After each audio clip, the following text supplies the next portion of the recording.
সুধী বন্ধুরা, কেমন আছেন সবাই? আশা করি সবাই ভালো আছেন। তো অনেকেই আছে ফেসবুকেই, তারপরে ইউটিউবে কাজ করেন ফ্রিল্যান্সিংয়ে, এবং বাংলাদেশের আইন অনুযায়ী ফ্রিল্যান্সারদের ট্যাক্স রিটার্ন করা অবশ্যই, যাদের ট্যাক্স আছে ই-টিন যাদের আছে তাদের অবশ্যই ট্যাক্স রিটার্ন সাবমিশন করতে হবে, ফ্রি হোক বা পেইড হোক। ফ্রি মানে 0% রিটার্ন হোক, বন্ধ রিটার্ন হোক। এটা আমি এমনিই সামনে আনছি, এটা আমি কাউকে মার্কেটিং করতেছি না। যাই হোক, আপনার যদি ট্যাক্স রিটার্ন দিয়ে না থাকেন, এখনই ট্যাক্স রিটার্নটা জমা দিয়ে দেবেন।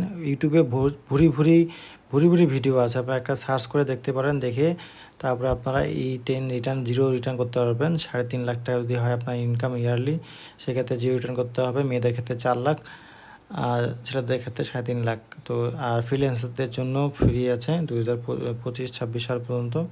তো আশা করি আপনারা যখনই এখনও যারা রিটার্ন জমা দেয়নি তারা অবশ্যই দিয়ে দেবেন, নাহলে কিন্তু ভবিষ্যতে সমস্যা পড়তে পারেন, এটা বলতেছে তারা। আমরা রেগুলারলি রিটার্ন জমা দিয়ে থাকি, ইনশাল্লাহ আপনিও দিয়ে দেবেন। খুব সহজ, খালি একটু ক্যালকুলেট করে আপনার সহজে ফিগারটা বসিয়ে জমা দিতে পারেন। ধন্যবাদ বন্ধুরা।